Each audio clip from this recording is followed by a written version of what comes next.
Hello friends, welcome back to LGR study. साथियों, आपको बता दें कि आज हम जीके के कुछ महत्वपूर्ण प्रश्नों को कवर करने वाले हैं जो आपके पैरामेडिकल और आईटीआई एंट्रेंस एग्जाम के लिए काफ़ी महत्वपूर्ण है। और जैसा कि आप लोग जानते हैं कि जीके में हिस्ट्री, ज्योग्राफी, पॉलिटी और इकोनॉमी से क्वेश्चन पूछे जाते हैं, तो आज हम इकोनॉमी के कुछ महत्वपूर्ण प्रश्नों को कवर करने वाले हैं जो आपके एंट्रेंस एग्जाम के लिए काफ़ी महत्वपूर्ण है। तो आप यदि सीरीज को ज्वाइन कर चुके हैं तो जल्द से जल्द लाइक कर दें, शेयर कर दें, और एलजीआर स्टडी को सब्सक्राइब नहीं किया है तो सब्सक्राइब कर लें, क्योंकि सभी सब्जेक्ट का सेशन यहाँ पर चल। आप यदि अच्छी तैयारी करना चाहते हैं तो एलजीआर स्टडी ऐप को डाउनलोड करना नहीं भूलेंगे, जहाँ से आपको मोस्ट इंपॉर्टेंट क्वेश्चन का पीडीएफ, पिछले 10 वर्षों में पूछे गए क्वेश्चन का पीडीएफ, प्रैक्टिस सेट का पीडीएफ, तैयारी पूरी होने के बाद ऑनलाइन टेस्ट लिए जाएंगे जो बिल्कुल फ्री में लिए जाएंगे। और ऑनलाइन टेस्ट देने के तुरंत बाद आपको ये पता चल सकेगा कि आपने कितने क्वेश्चन को सही पिक किया है, कितना क्वेश्चन आपका गलत हुआ और इस टेस्ट में आपका कौन सा रैंक आया। इसलिए इस ऐप को आप डाउनलोड करना नहीं भूलेंगे, जिसका लिंक हम डिस्क्रिप्शन में दे देंगे, और आप चाहें तो प्ले स्टोर पर आसानी से सर्च करके इस ऐप को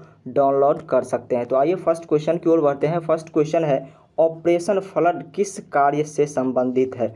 ऑपरेशन फ्लड की शुरुआत 13 जनवरी 1970 को हुई थी और ये दूध के उत्पादन को बढ़ावा देने के लिए इस ऑपरेशन की शुरुआत की गई थी। तो इसका परफेक्ट आंसर क्या होगा? दुग्ध उत्पादन, यानी कि सी इसका परफेक्ट आंसर होगा। दूसरे नंबर क्वेश्चन की बात करें, खाद्य एवं कृषि संगठन का मुख्यालय कहाँ स्थित है? रोम में स्थित है। कहाँ स्थित है? रोम में स्थित है। इसकी स्थापना 16 अक्टूबर 1945 को कनाडा में की गई थी। तो इसका परफेक्ट आंसर ए इसका परफेक्ट आंसर होगा। तीसरे नंबर क्वेश्चन की यदि बात करें, राष्ट्रीय कृषि विपणन संस्थान स्थित है। राष्ट्रीय कृषि विपणन संस्थान जयपुर में स्थित है, जो राजस्थान राज्य के अंतर्गत आता है, और लगभग 32 एकड़ में इसका ऑफिस जो है वो फैला हुआ है। और इसकी स्थापना की बात करें तो 1988 में इसकी स्थापना की गई थी। तो चलिए चौथे नंबर क्वेश्चन की बात करते हैं, किसान क्रेडिट कार्ड योजना किस वर्ष शुरू की गई थी? किसान क्रेडिट कार्ड योजना किसानों के लिए एक बहुत ही सुलभ योजना है, जिसके अंतर्गत किसान आसानी से लोन ले सकते हैं और कम दर पर यहाँ पर इनको लोन आसानी से मिल जाता है। तो इसका परफेक्ट आंसर क्या होगा? इसकी शुरुआत 1998 में की गई थी। तो सी इज परफेक्ट आंसर। चलिए पाँचवें नंबर क्वेश्चन की बात करते हैं, भारत में फसलों का सकल क्षेत्रफल में से खाद्यान्नों का क्षेत्रफल है कितना? तो 70% से अधिक है खाद्यान्नों का क्षेत्रफल। तो क्या होगा? 70% कहें तो डी इज परफेक्ट आंसर। चलिए छठे नंबर क्वेश्चन की बात करते हैं, विश्व में दुग्ध उत्पादन के क्षेत्र में भारत का स्थान है। विश्व में भारत का स्थान जो है दुग्ध उत्पादन की दृष्टि से देखें तो पहला है। तो ए क्या होगा? परफेक्ट आंसर होगा इसका। सातवें नंबर क्वेश्चन की यदि बात करें, इंद्रधनुषीय क्रांति का संबंध है। आपको बता दें कि विकास के लिए कई चीज़ों की ज़रूरत होती है। जब सभी प्रकार की क्रांति एक साथ हो तो उसे ही हम इंद्रधनुषीय क्रांति कहते हैं। तो डी क्या होगा? परफेक्ट आंसर होगा इसका। आठवें नंबर क्वेश्चन की बात करें, भारत में तंबाकू का सर्वाधिक उत्पादन करने वाला राज्य कौन सा है? भारत में सबसे अधिक तंबाकू उत्पादन जो की जाती है आंध्र प्रदेश में की जाती है। और विश्व की बात करें तो चाइना सबसे प्रथम स्थान पर है तंबाकू उत्पादन की दृष्टि से, और दूसरे नंबर पर इंडिया है। तो इसका परफेक्ट आंसर क्या होगा? आंध्र प्रदेश, यानी कि ए इसका परफेक्ट आंसर होगा। नौवें नंबर क्वेश्चन की बात करें, भारत में गेहूं का सर्वाधिक उत्पादन करने वाला राज्य कौन सा है? सबसे अधिक गेहूं का उत्पादन उत्तर प्रदेश में किया जाता है।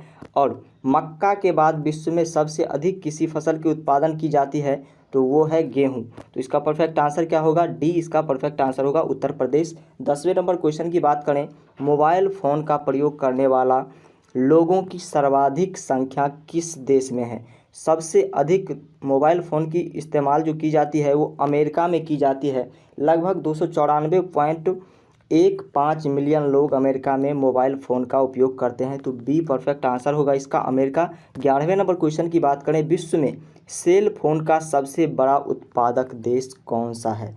तो चाइना सबसे अधिक सेल फोन का उत्पादन करता है और दूसरे नंबर पर वियतनाम था। भारत अब दूसरे नंबर की देश बन चुका है जो सेल फोन का उत्पादन सबसे अधिक करता है। चलिए 12वें नंबर क्वेश्चन की बात करते हैं, केंद्र सरकार के बजट के चालू खाते में व्यय की सबसे अधिक मद है किसकी?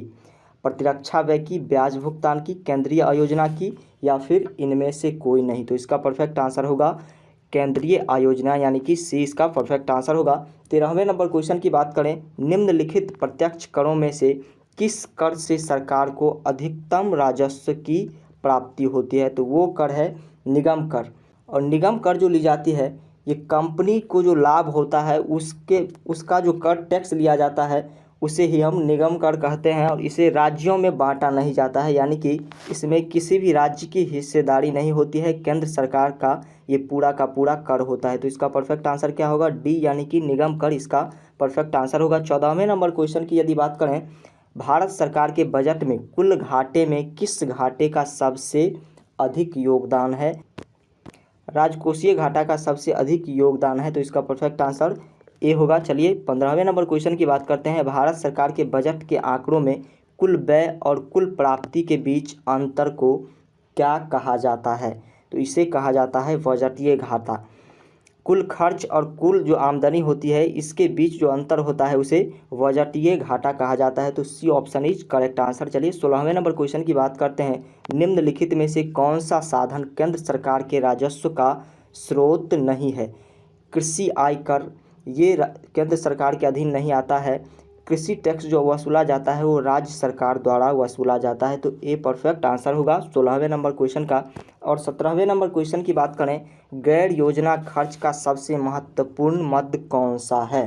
तो आपको बता दें कि गैर योजना खर्च का सबसे महत्वपूर्ण मद जो है ब्याज भुगतान मद है, तो सी यानी कि इसका परफेक्ट आंसर क्या होगा? ब्याज भुगतान। चलिए 18वें नंबर क्वेश्चन को देखते हैं। संपदा कर भारत में पहली बार किस वर्ष लागू किया गया था?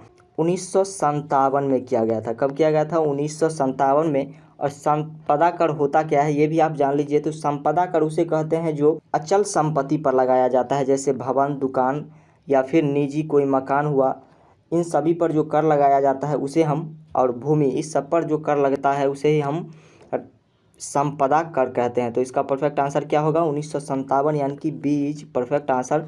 19वें नंबर क्वेश्चन की बात करें, संशोधित मूल्य वर्धित कर का संबंध है। संशोधित मूल्य वर्धित कर का संबंध उत्पादक शुल्क से है, तो क्या होगा? 20 का परफेक्ट आंसर होगा। 20वें नंबर क्वेश्चन की बात करें, भारत में गरीबी हटाओ का नारा किस पंचवर्षीय योजना के अंतर्गत दिया गया था? गरीबी हटाओ का नारा जो दिया गया था ये इंदिरा गांधी ने 1971 के आम चुनाव में दी थी, और ये पूरा नारा है गरीबी हटाओ देश बचाओ, और ये 5वीं पंचवर्षीय योजना के अंतर्गत दी गई थी। तो इसका परफेक्ट आंसर सी यानी कि 5वीं पंचवर्षीय योजना होगा। चलिए 21वें नंबर क्वेश्चन की बात करते हैं। राष्ट्रीय विकास परिषद का पदेन सचिव कौन होता है? राष्ट्रीय विकास परिषद एनडीसी का पदेन सचिव कौन होता है ये आपको बताना है। तो योजना आयोग का जो सचिव होता है वही राष्ट्रीय विकास परिषद का भी मनोनीत सचिव होता है। और एनडीसी की स्थापना की बात करें तो 1952 में इसकी स्थापना की गई थी। तो 21 नंबर क्वेश्चन का परफेक्ट आंसर क्या होगा? योजना आयोग का सचिव जो होता है वही राष्ट्रीय विकास परिषद का पदेन सचिव होता है, तो 20 का परफेक्ट आंसर होगा। 22वें नंबर क्वेश्चन की बात करें, प्रथम वित्त आयोग के अध्यक्ष कौन थे? प्रथम वित्त आयोग के अध्यक्ष केसी नियोगी थे, तो इसका परफेक्ट आंसर ए होगा। 23वें नंबर क्वेश्चन की यदि बात करें, 23वां नंबर क्वेश्चन है, भारत में वित्त आयोग के गठन का प्रावधान संविधान के किस अनुच्छेद में वर्णित है? अनुच्छेद 280 में लिखा गया है, तो इसका परफेक्ट आंसर बी यानी कि 280 होगा। चलिए 24वें नंबर क्वेश्चन की बात करते हैं। मौलिक अधिकारों को लागू करने के लिए रीट जारी की जाती है। मौलिक अधिकारों को लागू करने के लिए किनके द्वारा रीट जारी की जाती है? सुप्रीम कोर्ट के द्वारा। तो इसका परफेक्ट आंसर क्या होगा? ए यानी कि उच्चतम न्यायालय इसका परफेक्ट आंसर होगा। और लास्ट क्वेश्चन की बात कर लेते हैं। भारत में योजना आयोग का गठन किस वर्ष किया गया था? भारत में योजना आयोग का गठन जो किया गया था 15 मार्च 1950 को किया गया था। स्वतंत्रता दिवस के अवसर पर 2014 में प्रधानमंत्री नरेंद्र मोदी ने ये घोषणा कर दिए थे कि योजना आयोग को हम भंग कर रहे हैं और इसके स्थान पर नीति आयोग का गठन कर रहे हैं। तो इसका परफेक्ट आंसर क्या होगा? 1950 इसका परफेक्ट आंसर होगा। और आप लोग ये भी जान लीजिए कि योजना आयोग को अब नीति आयोग के नाम से जाना जाता है। तो आज के लिए इतना ही रखते हैं। वीडियो यदि अच्छा लगा तो वीडियो को लाइक कर दीजिए, शेयर कर दीजिए, और LGR स्टडी को सब्सक्राइब नहीं किए हैं तो सब्सक्राइब कर लीजिए, क्योंकि यहाँ पर सभी सब्जेक्ट का तैयारी कराया जा रहा है। आप यदि अच्छी तैयारी करना चाहते हैं तो हमारे ऐप को इंस्टॉल करना बिल्कुल नहीं भूलेंगे, जिसका लिंक हम डिस्क्रिप्शन में दे रहे हैं। और चाहे आप तो प्ले स्टोर पर आसानी से सर्च करके इस ऐप को डाउनलोड कर सकते हैं। तो यदि इस ऐप के बारे में आप जानकारी प्राप्त नहीं किए हैं तो एक बार पुनः हम आपको जानकारी दे देते हैं कि इस ऐप में आपको मोस्ट इंपॉर्टेंट क्वेश्चन का PDF, 10 वर्षों में पूछे गए सभी क्वेश्चन का PDF, प्रैक्टिस सेट का PDF, ऑनलाइन टेस्ट, ये सारी सुविधाएं आपको बिल्कुल फ्री में मिल रही है और सभी का PDF जो मिल रहा है वो आंसर के साथ मिल रहा है। तो इस ऐप को आप डाउनलोड करना नहीं भूलेंगे। हमारे टेलीग्राम चैनल को ज्वाइन कर लें। हमारा वेबसाइट है www.lgrstudy.com, इसको विजिट करके आप और भी हेल्प प्राप्त कर सकते हैं। फेसबुक पेज को लाइक कर सकते हैं, इंस्टाग्राम पर आप हमें फॉलो कर सकते हैं। तो आज के लिए इतना ही, thank you. Philo Tutor app. It is India's most convenient app for tutor. You can earn up to 20,000 per month, spending only 4 hours per day, and connects classes 8 to 12 every hour. One of the most unique feature of Philo. You can follow your own schedule, teach student hassle-free from anywhere, anytime. You can just teach topics you love. If you are good at just 1 or 2 topics, you can join Philo and earn as much as you want. You have to help student with connects doubts, sometime exam preparation or homework help. Best platform to get chance to meet with student pan India.